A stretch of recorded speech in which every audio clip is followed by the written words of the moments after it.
요나를 들어 던지시는 하나님의 모습 속에서 오늘 우리가 깨달아야 할 진리가 무엇입니까? 첫 번째로 나를 들어 던지시는 이유는 나의 실상, 세상의 실상을 깨닫게 하기 위함이에요. 나의 실상, 세상의 실상을 깨닫게 하기 위함.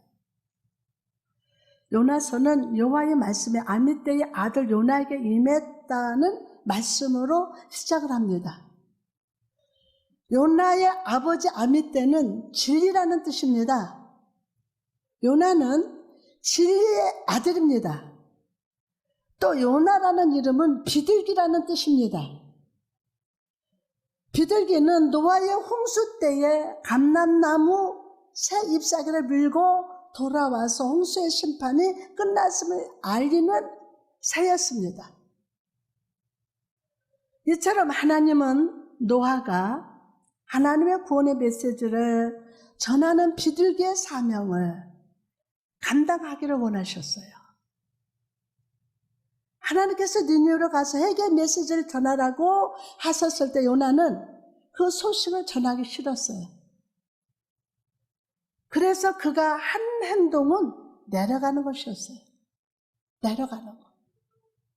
요나 1장 3절에 보니까 그러나 요나가 여호와의 얼굴을 피하려고 일어나서 다시스로 도망하려 하여 요바로 내려갔더니 하나님은 요나에게 니느웨로 가라고 하셨지만 니느웨가 아니라 다시스로 내려갔어요.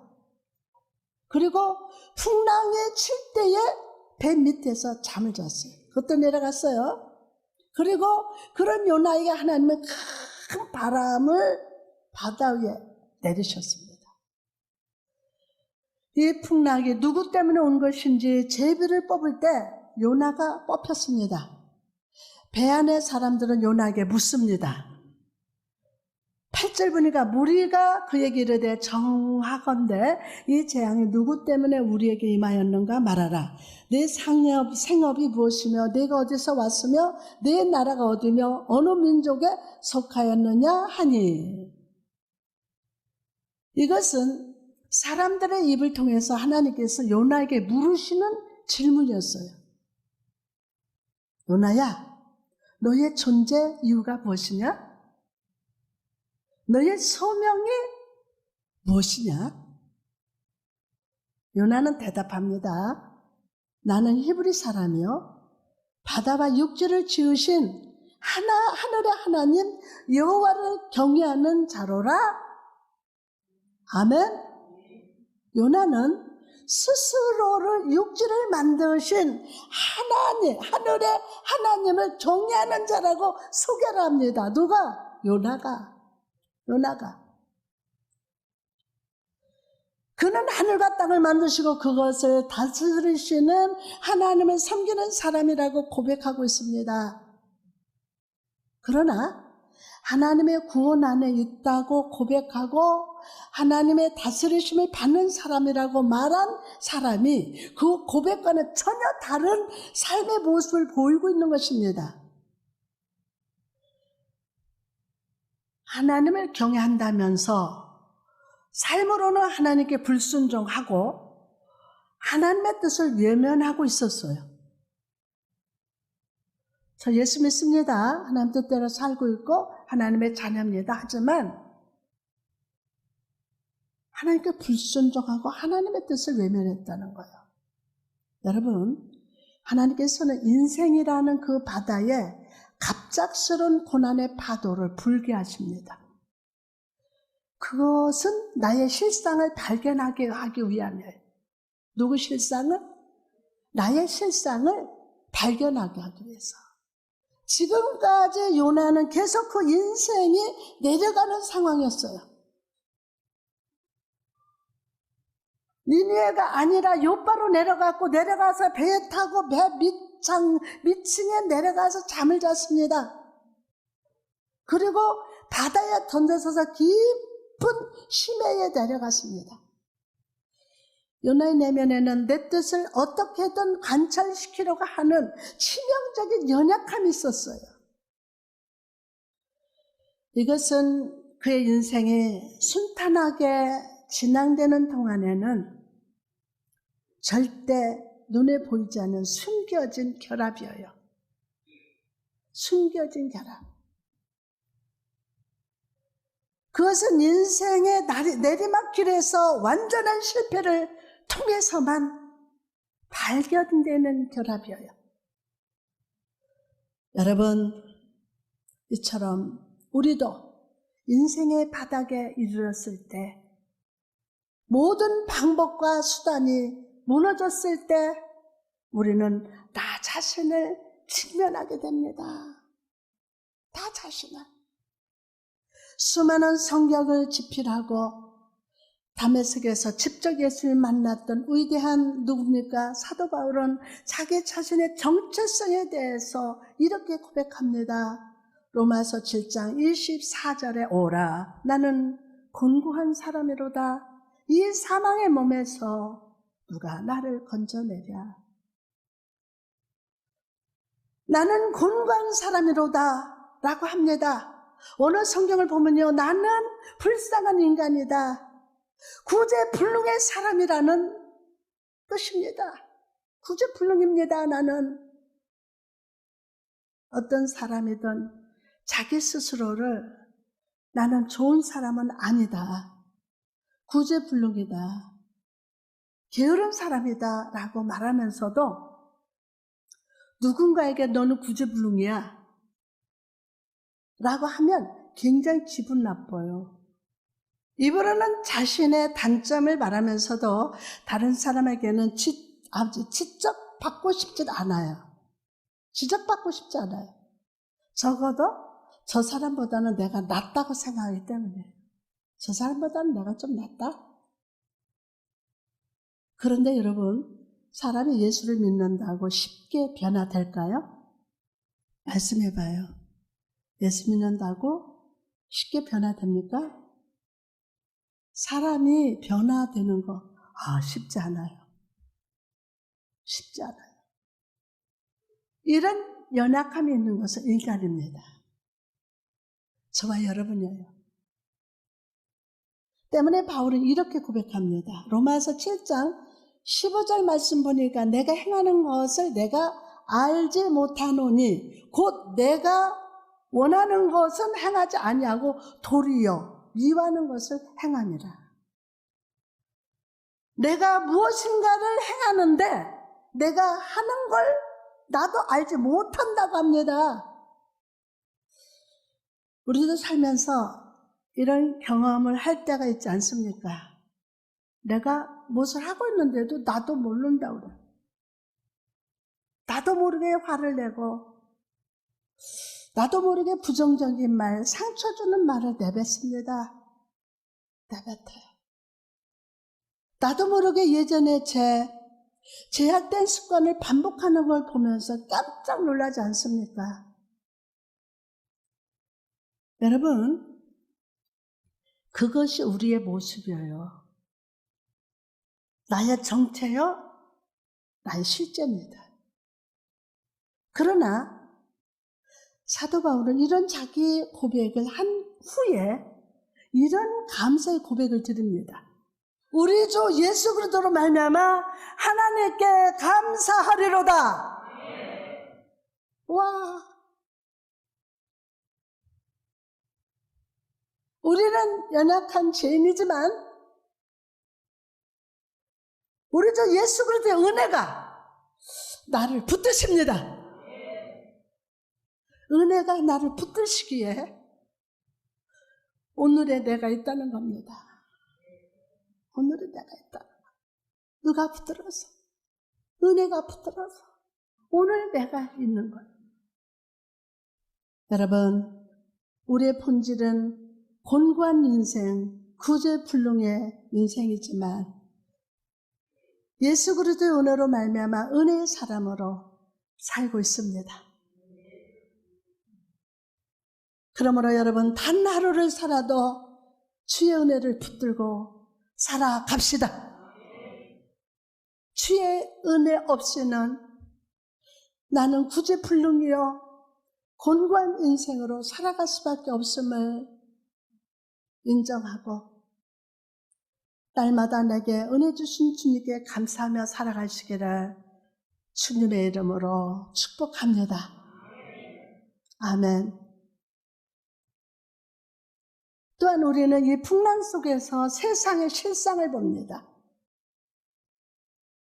본문 11절에 보니까 바다가 점점 흉흉한지라 우리가 그에게 이르되 우리가 너를 어떻게 하여야 바다가 우리를 위하여 잔잔하겠느냐 하니. 여러분, 이 본문에서 우리는 배 안에 무리들을 우리라고 말하고 요나를 너라고 부르고 있음을 봅니다. 배 안에 무리들을 우리라고 했고 요나를 너라고 부르고 있어요. 너. 우리가 너를 어떻게 해야겠느냐라고 묻습니다. 이처럼 세상은요, 위기와 고난 가운데 있을 때 그 분노로 쏟아낼 희생양을 찾습니다. 우리를 위해서 희생할 너를 찾고 있었어요. 코로나19가 오랜 시간 지속되다 보니 사람들의 마음에 편안이 사라지고 불안과 분노가 가득 찼습니다. 여러분, 요즘의 세상 실상을 보게 돼요. 나의 유익을 위해서라면 나에게 조금이라도 피해를 주는 사람이 있다면 풍랑이라는 바다에 던져버리는 곳이 바로 세상이에요. 바로 그게 세상이라고요. 세상 불화하지 마세요. 창세기 28장에 보니까 아버지가 집을 떠나서 삼촌 라반에게로 향하는 야곱의 모습이 기록되어 있어요. 해가 저물고 어두운 밤 야곱의 쓸쓸한 그 나그네가 되어서 돌베개를 베고 누웠습니다. 자, 왜 이렇게 되었습니까? 형 에서가 받아야 할 장자의 축복권을 뺏었기 때문에요. 축복을 뺏긴 예사가 자기를 죽일지도 모른다는 두려움 때문에 도망치고 있는 것입니다. 편안히 집에 가던 야곱이 이제 외롭고 불쌍한 나그네가 되고 말았습니다. 과연 야곱만 이런 것일까? 성경은 성도된 우리 모두가 나그네와 외국인과 같다고 말씀합니다. 히브리서 11장 13절 말씀하니까 이 사람들은 다 믿음을 따라 죽었으며 약속을 받지 못하였으되 그것들을 멀리서 보고 환영하며 또 땅에서는 외국인과 나그네임을 증언하였으니. 여러분, 이 세상 속에서 우리는 나그네와 같아요. 그러나 중요한 사실은 하나님은 우리 형편과 외로움과 눈물을 아신다는 것입니다. 여러분, 돌베개를 베고 자던 야곱에게 하나님 말씀하셨어요. 창세기 28장 15절 다시 한번 읽습니다. 내가 너와 함께 있어. 내가 어디를 가든지 너를 지키며 너를 이끌어서 이 땅으로 돌아오게 할지라. 내가 내게 허락한 것을 다 이루기까지 너를 떠나지 아니하리라 하신지라. 외로운 나그네 같은 야곱에게 하나님의 한마디는 내가 너와 함께 하리라 였습니다. 여러분, 세상 사람들이 우리를 밀쳐내고 정죄해도 우리 아버지 하나님의 여러분을 위하십니다. 뿐만 아니라 하나님은요, 야곱에게 너가 어디로 가든지 너를 지킬 것이다. 다시 돌아오는 그날까지 내가 너를 지켜주겠다. 그 확실한 약속을 주셨어요. 여러분, 오늘 야곱에게 찾아가시사 약속의 말씀을 주신 하나님이 나의 하나님이심을 믿으시기 바랍니다. 자, 두 번째로 주님께서 나를 들어 던지시는 이유는 변화시키기 위함입니다. 이 단어가 너무 좋지 않아요? 변화시키기 위함이에요. 요나가 바다에 던져졌을 때 큰 물고기가 그를 삼켰어요. 여러분, 물고기 뱃속이라는 것은 내 힘으로 아무것도 할 수 없는 상황, 그 상태를 상징합니다. 요나는 3일 동안 물고기 뱃속이 닫혔었다니까요. 여러분, 이 3일이라는 것은 변화의 시간을 의미합니다. 예수님께서 무덤에 들어가신 3일째 되는 날 사망을 이기고 생명으로 부활하신 것처럼 요나도 물고기 뱃속에서 죽음을 경험하고 새로운 생명으로 소생하는 변화, 옛 자아가 옛 자아가 죽고 새 사람으로 거듭나게 되었습니다. 아멘. 큰 물고기에서 요나는 이전에 잘못된 삶의 습관을 바꾸는 회개 시간을 가졌어요. 여러분, 회개가 무엇입니까? 여러분, 회개 많이 하시잖아요. 회개가 뭐예요? 회개는 자복이 아니라, 잘 들어보세요. 회개는 자복이 아니라 잘못된 삶의 뿌리를 제거하는 거예요. 그 뿌리를 그냥 놔두면 또 거기서 자라죠? 잘못된 것을 제거하는 거예요. 코로나19는 우리 안에 숨겨진 죄의 뿌리를 제거하십니다. 어둠 속에서 하나님의 창조, 하나님의 그 창조 역사, 생명의 역사를 행하심을 믿으시기를 바랍니다. 이런 어려움과 고통 가운데 있을 때 우리는 하나님께서 나를 사랑하시는지, 과연 나를 도와주실 건지에 대한 의심이 생길 것입니다. 그러나 여러분, 하나님은 우리가 고통받고 어려움에 빠져 사는 것을 그냥 바라만 보시거나 방치하시는 분이 아닙니다. 아닙니다. 나를 고난의 바다에 던지시는 하나님의 깊은 뜻이 있음을 알아야 합니다. 뜻이 있다. 바로 내가 변화되는 거예요. 누가? 우리 남편이? 우리 자식이? 누가 변화돼야 돼요? 내가 변화돼야 돼요. 내가 변화돼야 돼요. 내가. 그럼 무엇이 변화되기를 기대하십니까? 첫째, 내 믿음의 시야가 넓어지기를 기대하십시오. 내 믿음의 시야가. 이전에는 나의 행복, 나의 만족을 바라보던 눈이 고난을 통해서 넓어집니다. 고난을 통해서. 욥이 고난 당일 전에는 말씀을 귀로 듣기만 했지만 고난 중에 그는 하나님을 보는 자로 변화됐어요. 하나님을 보는 자로.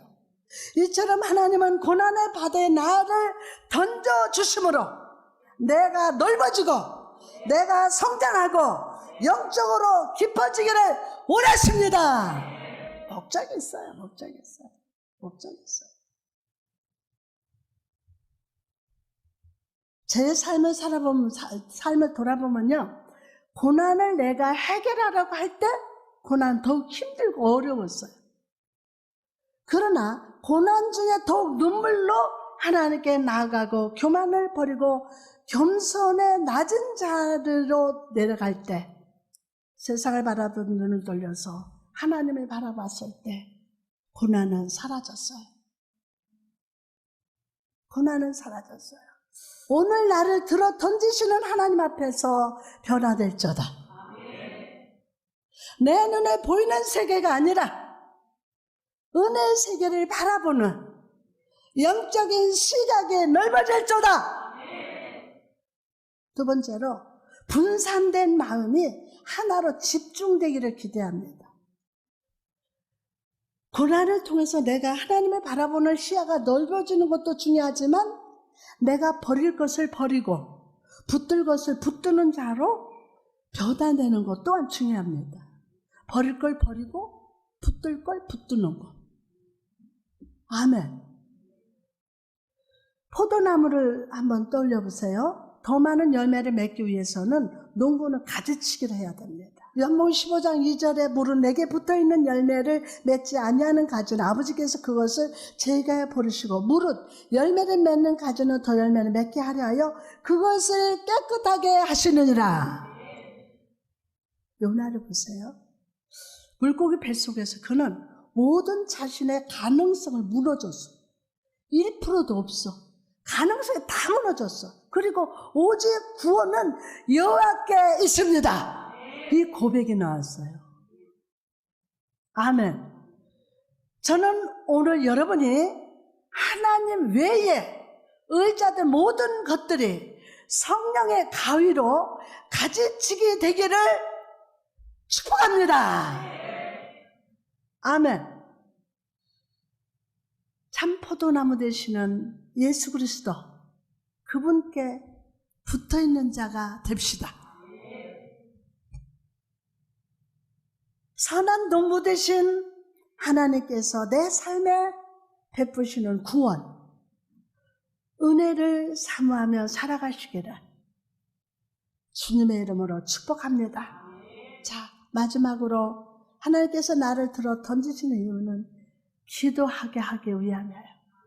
본문 2장 1절에 보니까 요나가 물고기 뱃속에서 그 하나님 여호와께 기도하여, 우리는 기도라고 하면 내가 당면한 문제나 어려움, 상황 가운데 하나님 오셔서 도와주시고 구원해 주시는 통로라고 생각합니다.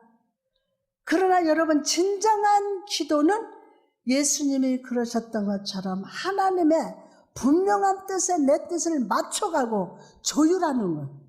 맞춰가고 뭐 한다? 조율하는 것. 조율하는 것. 이처럼 기도는 내 소원 간구만 내세우던 기도의 줄을 하나님의 음성에 맞춰가는 거예요. 아멘. 하나님의 음성에 맞춰가는 거예요.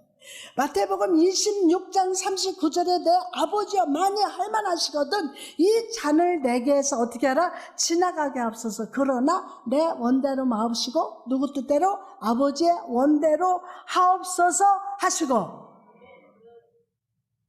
자, 그럼 이런 기도는 어떤 마음에서 나올까요? 이런 기도가?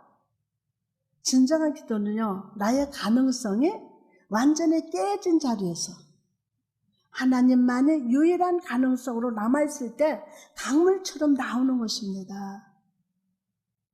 요나 2장 2절에 이르되 내가 받는 고난으로 말미암아 여호와께 불러 아뢰었더니 주께서 내게 대답하셨고 내가 스올의 뱃속에서 부르짖었더니 주께서 내 음성을 들으셨나이다.